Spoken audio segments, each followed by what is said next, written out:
தமிழ்நாட்டுல இன்விடேஷன்ல பேர் இல்லாம ஒரு நிகழ்ச்சிக்கு வர ஒத்துக்கொண்ட பிரமுகர்கள் யாருமே இருக்க மாட்டாங்க. வாழ்க்கையில நாம கற்றுக்கொள்ள வேண்டிய விஷயங்கள் என்பது, நாம நினைக்கிறோம் நம்ம பிள்ளைகளுக்கு எதுவுமே தெரியாதா, இந்த உலகத்தை பற்றி நம்மை விட மிக விரிவாக அறிந்தவர்களாக நம்முடைய குழந்தைகள் இருக்கிறார்கள். அந்த குழந்தைகள் ஒரு 20 வயசாகிறதுக்குள்ள, ஒரு 25 வயசாகிறதுக்குள்ள அவங்க வேற, நாம வேற.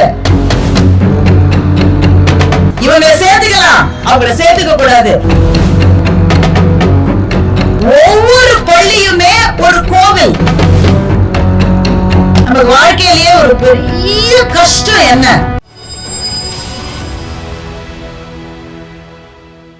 தமிழ்நாட்டுல இன்விடேஷன்ல பேர் இல்லாம ஒரு நிகழ்ச்சிக்கு வர ஒத்துக்கொண்ட பிரமுகர்கள் யாருமே இருக்க மாட்டாங்க.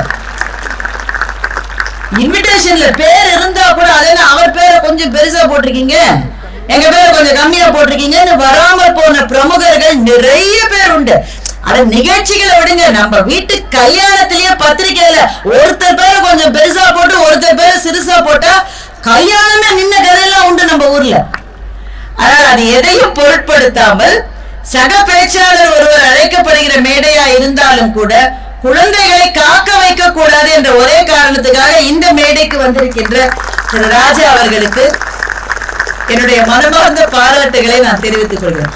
உண்மையிலேயே வாழ்க்கையில நாம கற்றுக்கொள்ள வேண்டிய விஷயங்கள் என்பது எங்கேயோ வானத்துல இல்லைங்க, நம் கூட இருக்கிற சக மனிதர்களிடமிருந்து நாம் கற்றுக்கொள்ள வேண்டிய விஷயங்கள் எவ்வளவு இருக்கிறது. நம்முடைய குழந்தைகளிடமிருந்து நாம் எவ்வளவு விஷயங்களை கற்றுக்கொள்ள வேண்டி இருக்கிறது இல்ல?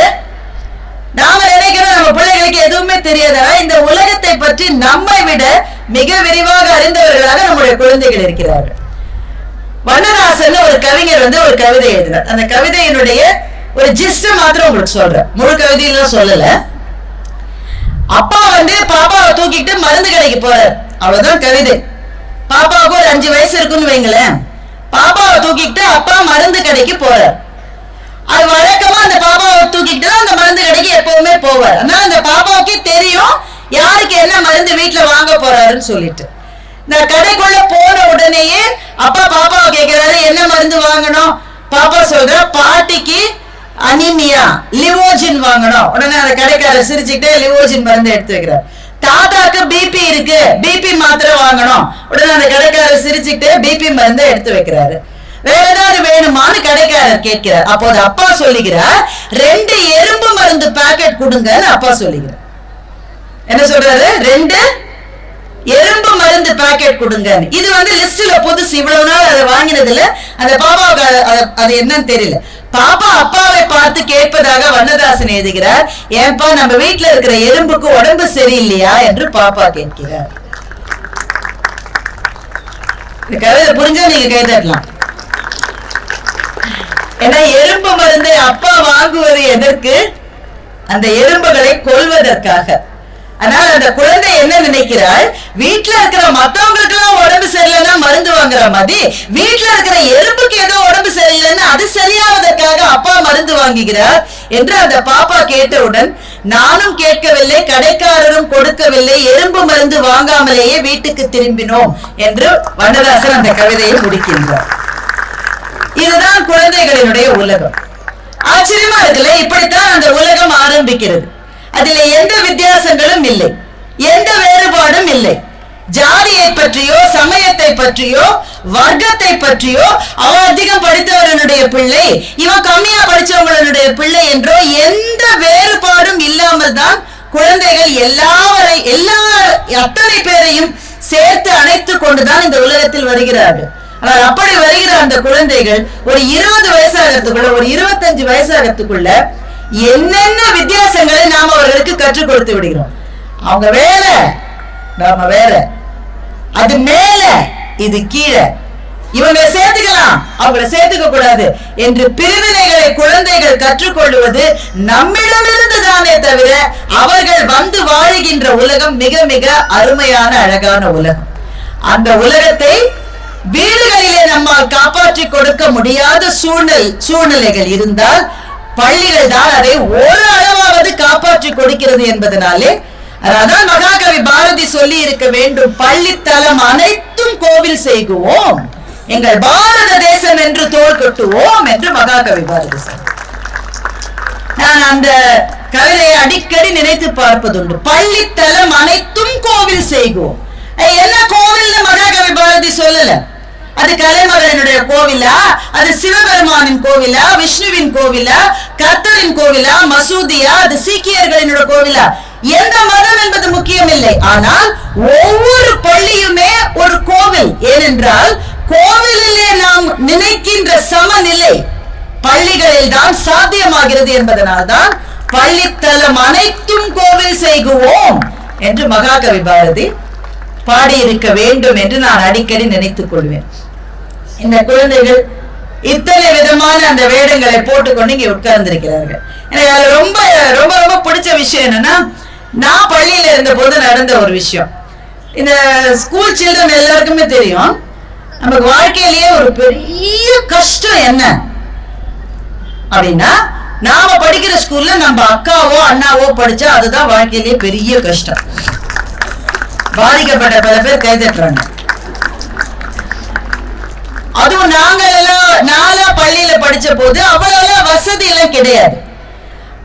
அதனால கட்டாயமா அக்காவோட யூனிஃபார்ம ஒரு டக்கு மடிச்சு கொடுத்து அதுதான் எங்களுக்கு யூனிஃபார்ம். ஒவ்வொரு வருஷமும் புதுசா யூனிஃபார்ம் வாங்குறதுன்ற அந்த சலுகை எல்லாம் வந்து ரொம்ப பின்னாடி வந்துதான். இன்னைக்கு உங்க பிள்ளைங்க ஒத்துப்பாங்க? உங்க அக்காவோட யூனிஃபார்மையே ஒரு டக்கு பிடிச்சு கொன்றுவேங்க. அது தவிர என்னன்னா, இப்பெல்லாம் புக்ஸ் எல்லாம் அடிக்கடி மாறுது இல்ல, 2 வருஷத்துக்கு ஒரு தடவை, 1 வருஷத்துக்கு. அப்ப நாங்க படிக்கும் போது புக்கு மாறவே மாறாது, அதே புக்கு 10 வருஷம் இருக்கும். அதனால எங்க அக்கா புக்கு தான் எனக்கு எப்பவுமே வரும். அதுல எங்க அக்கா பேர் ஹேமா, கே ஹேமா அப்படின்னு பேர் போட்டு ஒரு புக்கு, அது எனக்கு டிரான்ஸ்பர் ஆயிடும்.